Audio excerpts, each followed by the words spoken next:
This game held immense importance for me, perhaps the most crucial of my young career.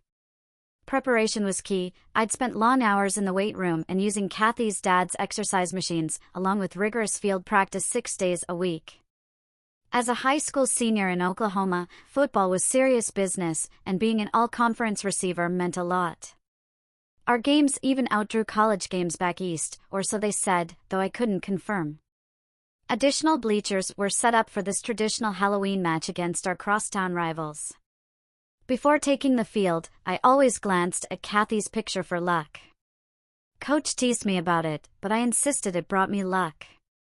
"Brendan, as long as you keep playing well, I'll tolerate your superstitions," he'd say, albeit with a hint of humor. It wasn't much to put up with, but Coach Peterson didn't tolerate much that he hadn't specifically commanded. Cathy, John, and I had planned to marry after college. We'd always known it. Even as kids, on rainy days, we'd play dress-up. I'd be the groom, she the bride, with Sally and Meg as bridesmaids, and Tommy as my best man. On sunny days, I'd play sports while Cathy cheered me on. Today would be no different. I'd play football, and Cathy, as head cheerleader, would cheer me on. The difference was that today, scouts who could make or break my college dreams would be watching. Since my dad passed away last year, college had shifted from a certainty to a maybe if luck was on our side. At the end of last school year, Mom, Cathy, and I discussed our future. We decided I'd focus on football and aim for an athletic scholarship to OU. Cathy would take the same advanced courses and tutor me while pursuing an academic scholarship. She was brilliant, and secretly, I believed she had the better shot. A week later, we had a similar discussion with Cathy's parents. Mr. John surprised us by promising that if Cathy got a scholarship, he'd contribute the money he'd saved for my tuition. If I earned an athletic scholarship, we could save that money for our future. From then on, he treated me like a son. The plan was going remarkably well. I was playing the best football of my life, thanks to Cathy's nightly tutoring and support. She boasted to our parents that tutoring me had boosted her grades to all A's, placing her at the top of our class. Surprisingly, I was also earning all A's or B's in my academic work, holding the highest GPA on the team for the first marking period. We spent a lot of time together, as you might expect.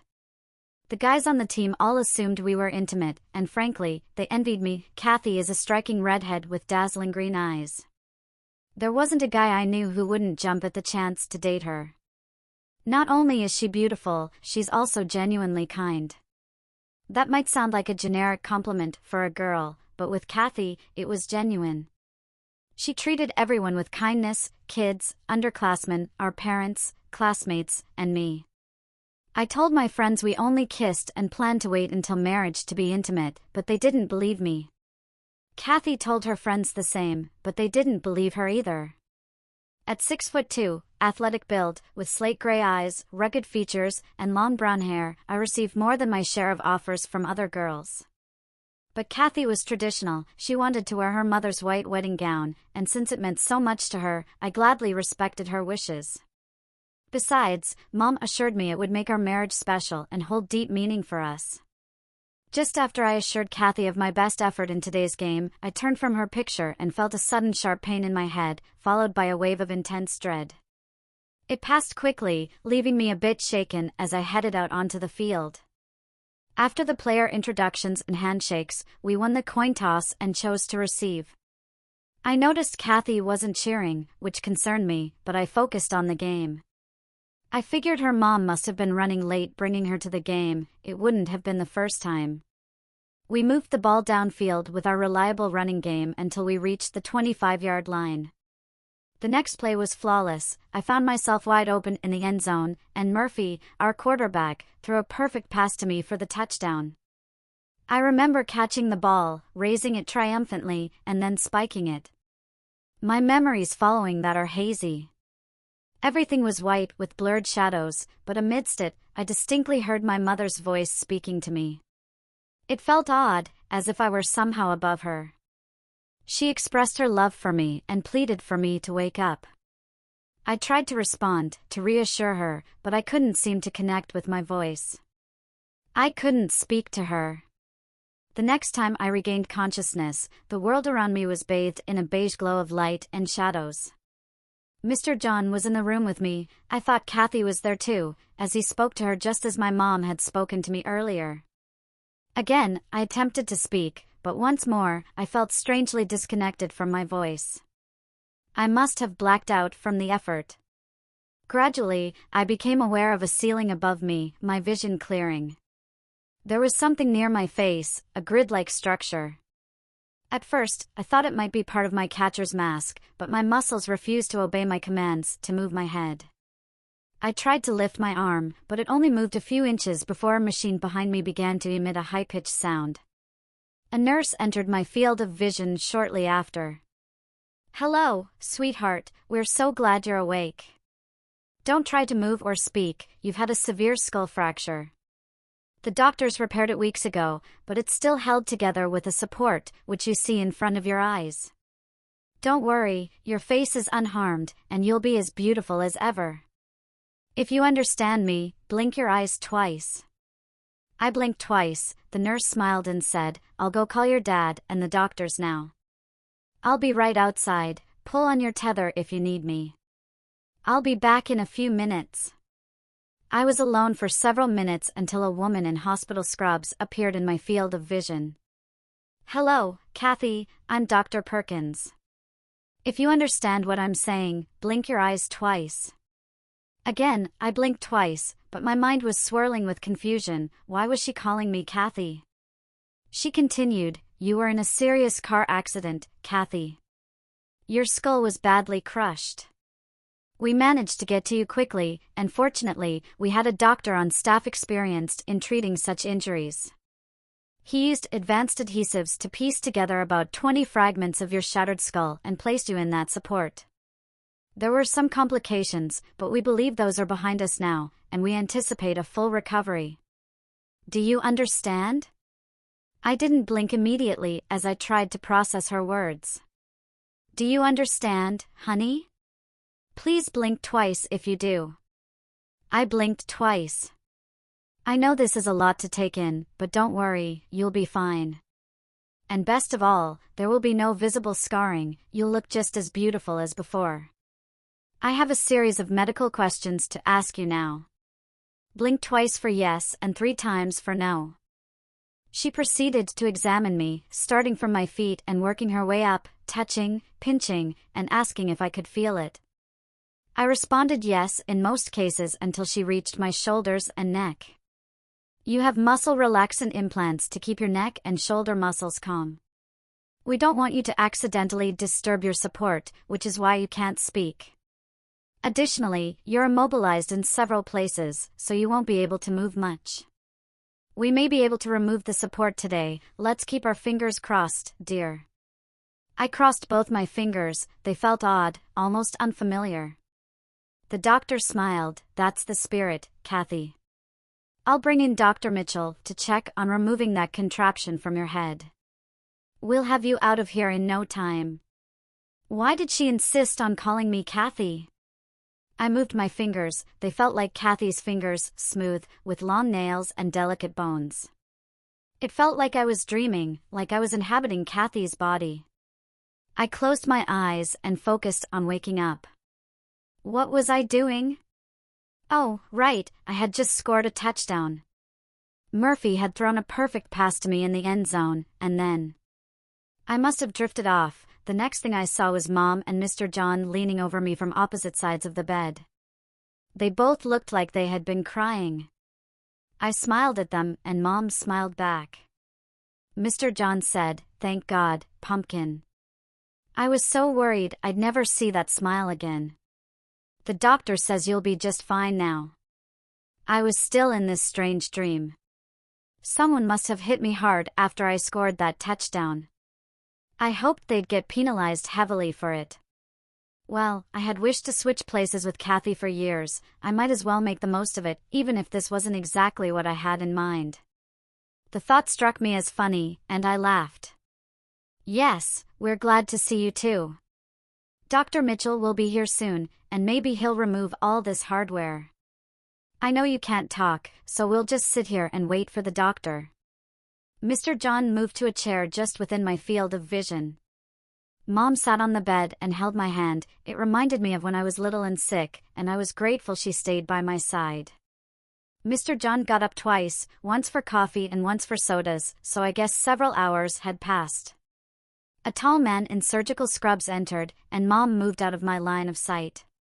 Cathy, I'm Dr. Mitchell. It's good to meet you. He took my hand. Unfortunately, that cage on your head and the tube in your nose are my doing. That's the bad news.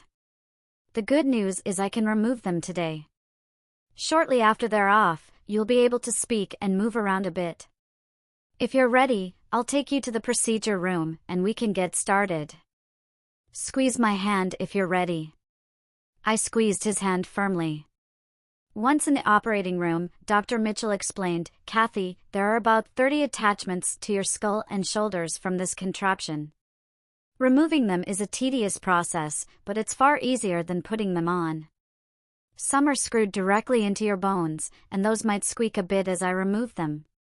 Others are secured with a space-age adhesive, similar to super glue, which I'll dissolve with a special solvent. Each entry point will be closed with another space-age innovation, an artificial skin sealer. Your scalp and shoulder area are numb, so while you'll feel pressure and hear some strange sounds, you shouldn't feel any pain. Finally, I'll remove the 9 implants, relaxing your neck and shoulder muscles. The whole procedure will take about an hour. By the way, do you like Yanni? I blinked twice. Good, I do too.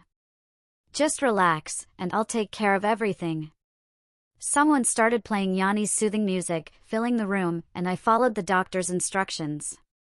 While some of the screws made odd noises reminiscent of a B-grade movie, time passed, and I truly felt no pain. Dr. Mitchell announced each attachment he removed, marking his progress for me. Finally, he took out a long tube from my nose, which I assumed was a feeding tube. I hadn't been aware of it much, but I felt significantly more comfortable once it was gone. Very good, all the attachments and implants are removed, with no signs of infection anywhere. Your skull will be stronger than ever, though I advise against testing it again. We even left enough hair to cover any bald spots. I'll add the hairdressing to my bill, Dr. Mitchell said with a broad smile. Try moving your head a bit now. Wait a few minutes and try again. Try speaking, your voice should come back quickly since those muscles were only indirectly affected. I tried to speak, and a sound came out, though it didn't quite sound like me. Good, you'll be back on the phone in no time. Your dad and Mrs. Dewinter are waiting for you. I'll have the nurse take you upstairs in a few minutes. What a vivid dream. I'd never experienced one so persistent or realistic before. As we navigated the labyrinthine corridors to my room, I began to test my head movement. My neck creaked as if it hadn't moved in ages. Back in my room, Mom greeted me with a smile as she approached my bed. Hi, Cathy. Your dad had to rush back to work. He'll be back in a few hours. Can you speak now? Can almost. How about getting cleaned up a little? Please. Another nurse came over and removed my restraints. I'll take out the catheter. That's how you've been urinating these past weeks. Weeks? I felt a strange sensation as something was removed from an unfamiliar place. It stung a bit, but mostly felt odd. Then she removed some 4 tubes, leaving the part in my arm, Cathy's arm. I moved it. It was Cathy's arm and hand, but connected to me. Do you feel well enough to sit on the side of the bed? The nurse asked. Yes, I think I can. My voice felt under my control, despite my throat being a bit sore. So, this is what Cathy's voice sounds like to her. Not bad, but I prefer it through my own ears, I thought somewhat foolishly. With Mom on one side and the nurse on the other, I sat up and then stood. It was a struggle, every muscle ached, and I couldn't help but groan in pain. You were pretty bruised up the day after the accident, but most of that has healed nicely now, thank God your physical condition was excellent. That saved you from more serious injuries. We moved your limbs several times a day and used electronic stimulation to keep your muscles active, so you shouldn't be too stiff. I'd like to work out the remaining stiffness. Can I move around a bit? We paced back and forth in the room and down the hallway. Once the nurse saw I was doing well, she left, but Mom stayed with me, walking. After about 15 minutes, I sat on the bed and reclined. Mom fluffed some pillows and adjusted the bed so I was sitting comfortably. Looking down from my chest to my legs, there was no doubt I was in Cathy's body.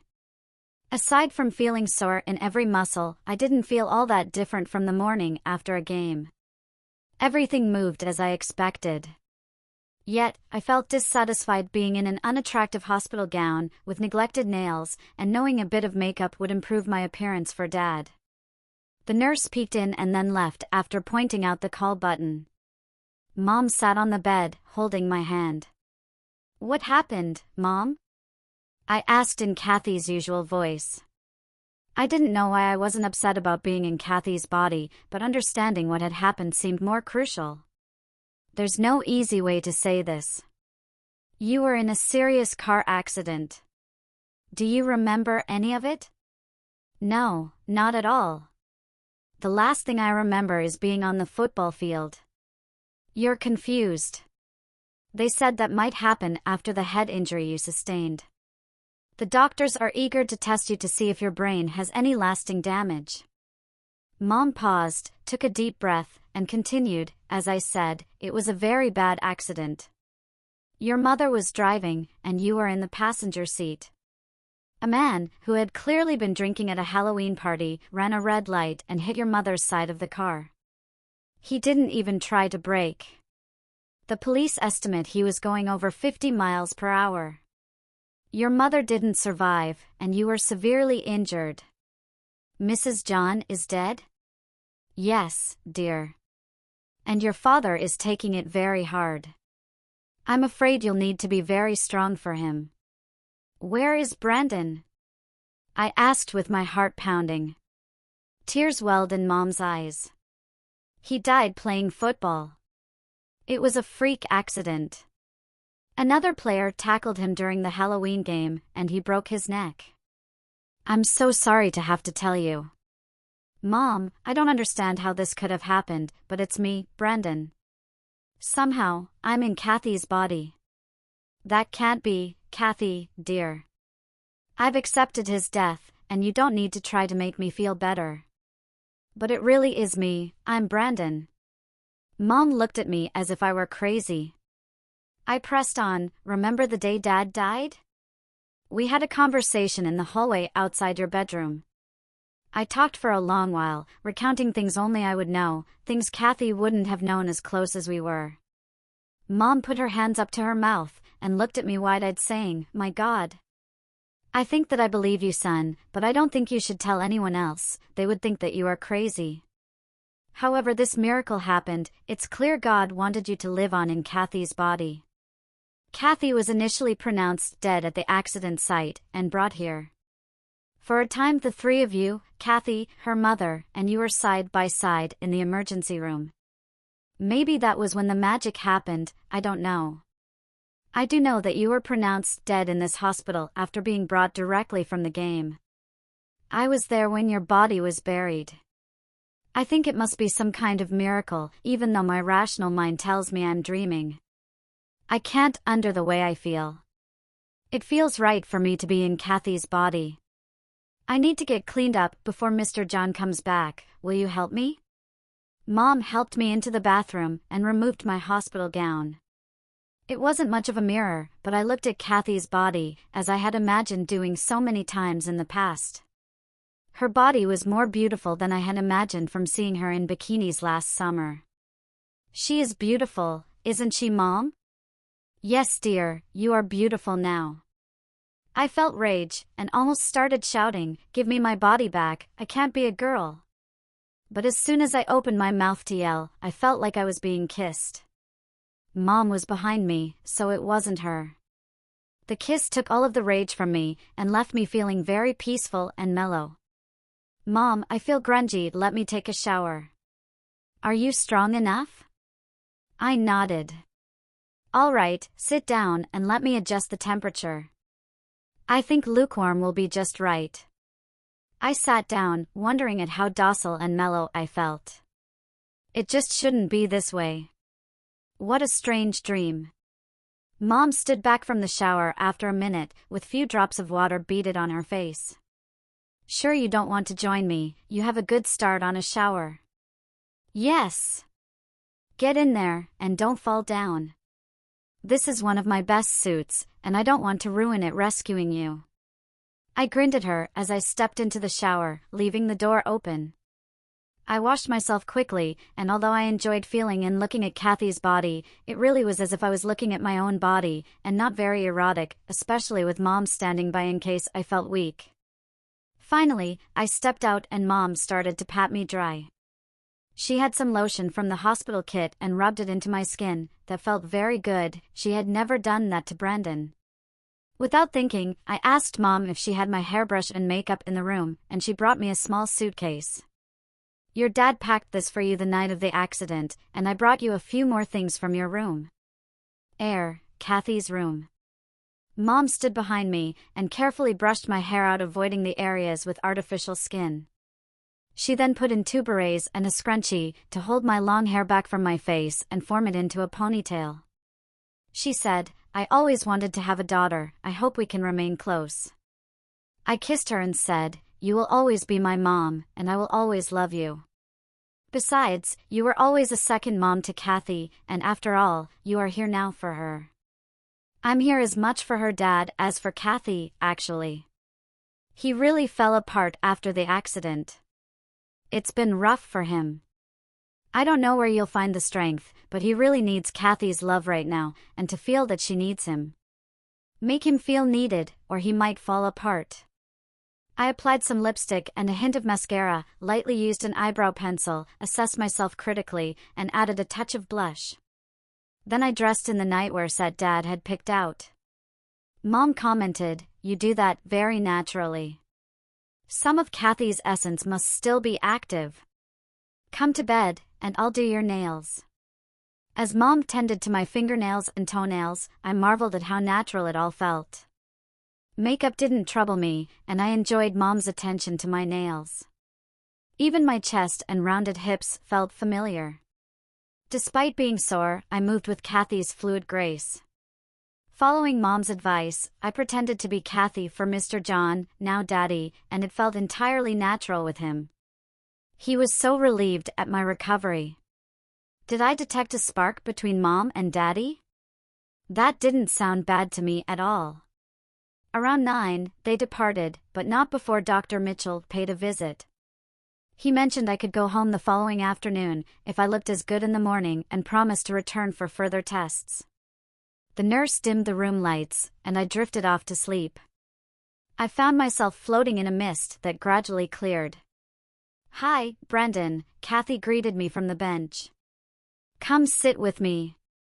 I floated over and embraced her. I love you, Cathy. It's wonderful to hold you again. I thought. Mom said I was killed. Have you come for your body? No, that's ours now. We'll share it for this lifetime. But how?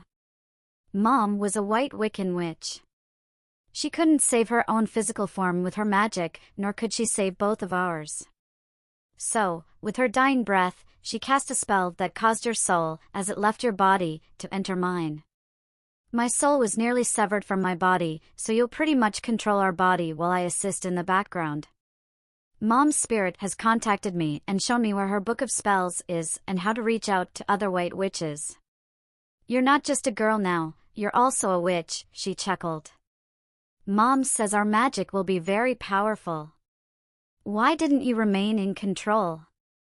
It's your body after all. Brandon, my dying wish was to have you with me. Besides, under certain circumstances, I can take over for a while, and you can observe. Cool.